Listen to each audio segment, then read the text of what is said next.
వచ్చింది. మనది చేతితో రాయబడ్డ అతిపెద్ద రాజ్యాంగం.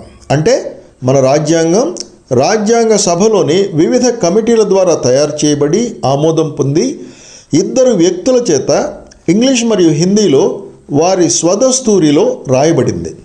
అందుకే మన రాజ్యాంగాన్ని రిటన్ కాన్స్టిట్యూషన్ అని అంటారు.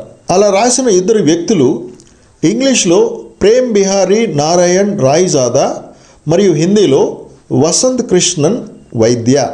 మన రాజ్యాంగ రచనలో మొత్తం 22 కమిటీలు కసరత్తు చేస్తే అందులో మరి ముఖ్యంగా డ్రాఫ్టింగ్ కమిటీ ఎంత కృషి చేసింది అని నేను 2 వేర్వేరు వీడియోలు చేశాను.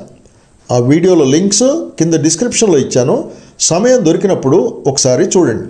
ఇకపోతే అన్ని దేశాల రాజ్యాంగాలు మన దేశ రాజ్యాంగంలాగా రాయబడలేదా అంటే రాయబడలేదు అని చెప్పాలి. ఉదాహరణకు బ్రిటన్ దేశానికి రాయబడిన